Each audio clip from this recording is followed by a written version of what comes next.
You've been here 100 times. You shake their hand and you feel it. It's like this castle wall that's just built up around them. They're polite and they're smiling, and you can just tell just by looking at them that they're not open and this is going to be a bit of work for you.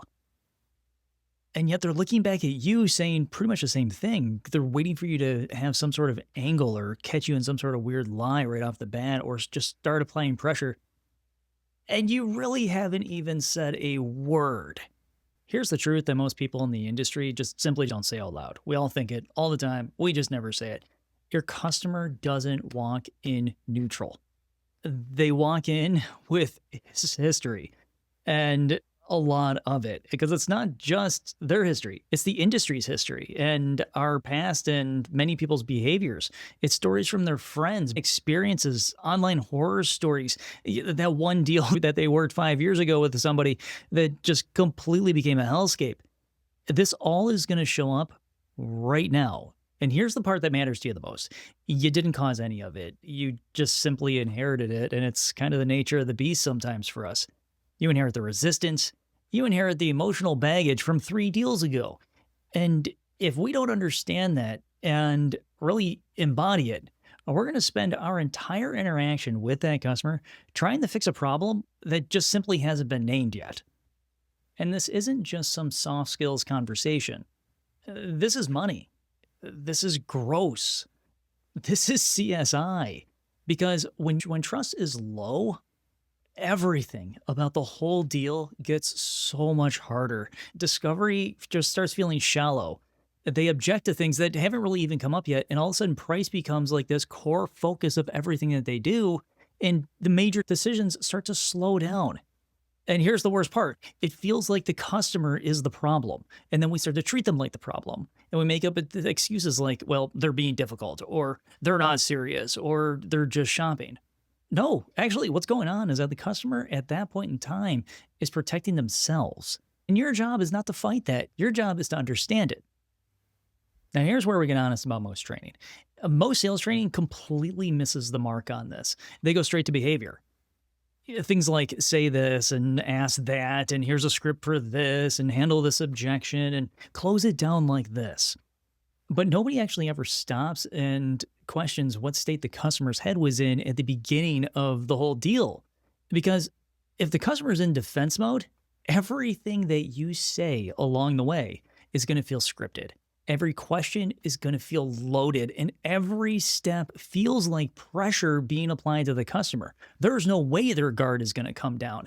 And in the end, we start to play the blame game, right? We blame the consultant for the deal not going down the road, instead of fixing this at the starting point by saying, hey, let's recognize this behavior and start to reduce anxieties.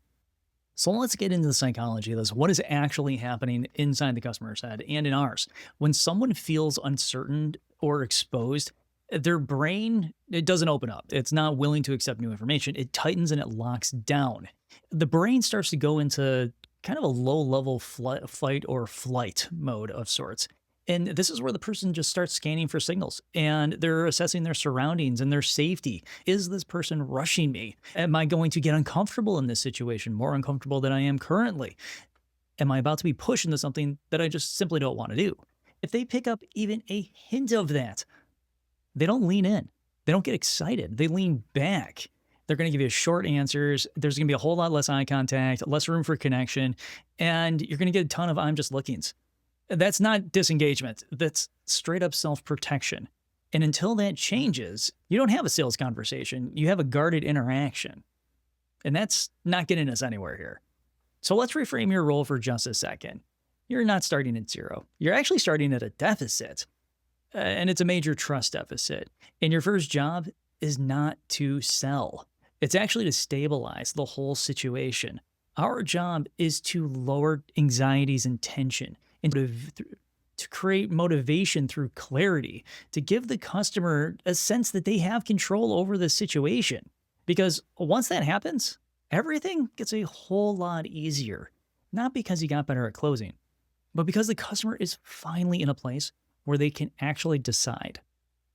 Let's walk through what this actually looks like. I call this the 90-second reset. It's really simple. It's not easy, so I can give you a little bit of warning on this one. The first step is we need to lower the temperature. Something along the lines of, hey, glad you stopped in.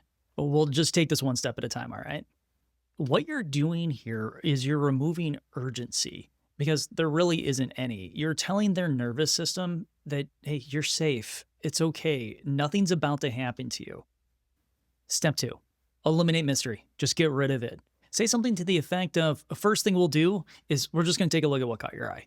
If people don't fear price as much as they fear the unknown. So when you narrate what's happening, you remove friction. And if friction is being removed, well, there's room for clarity to start to build. And this is a habit and a known behavior that happens every single time. Now on to step 3, remove pressure early. Free to say something like, hey, no rush at all. We're going to go at your pace. Most consultants say this when it's far too late, when guard is way too high because it was never knocked down in the first place. Then give control back. If anything doesn't make sense to you at any point in time, just stop me, and I'm more than happy to explain. They don't feel trapped now. They feel involved, actually, in the process. And it's kind of cool when the customer actually starts to realize that they are kind of feeling like they're steering this thing. And that changes everything, because this is when trust has the ability to just explode. And you'll see the shift happen in step 5 here. This is what most people miss. You'll be watching the customer, and you're going to see this. Their shoulders will drop. They're breathing a little slow, and they'll start to ask real questions to get to the root of things. And when little things pop up, they're not going to be super frustrated by them. And that's the moment when the sale actually starts to begin, and you start to have a really enjoyable time, and so does the customer along the way. Let me give you a quick example. 2 consultants, same dealership, same day. What are you looking for? Are you paying cash? Are you financing? Do you want to lease the thing? Hey, you know what? Let me grab you some numbers ASAP. This is technically correct. You're attempting to get the car to move, but emotionally, absolutely terrible. The customer's going to tighten up. Here comes that solid concrete wall, and the deal just ultimately stalls in the end. And then you end up blowing the thing out because of what? Because you wanted to get a deal right then and there instead of a paycheck? Hey, glad you stopped in. What brought you by today? Nice. Let's take a look at that together. No rush. We'll go step by step by step. Same customer. 2 completely different experiences. In this particular one, the customer relaxes. They actually engage with the person that they're talking to, and we move forward in the process. The same product, nothing changed there, just a completely different emotional environment that was much more focused on allowing trust to grow. And if anything today just kind of stung a little bit, just know that you're not losing deals because you don't say what needs to be said. You're losing deals because of when you're saying it. You're trying to sell before the customer feels safe enough to actually even have a conversation about buying in the first place. And here's the thing. You fix the first 90 seconds.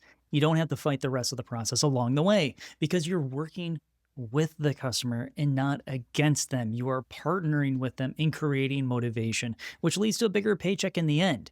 So to help you out with this week in the show notes, you're going to find a link that will take you to the auto shop where I store all of the tools for AutoKnerd. You're going to find there the 90-second fix is going to give you the ability to recognize what happened in the first 90 seconds.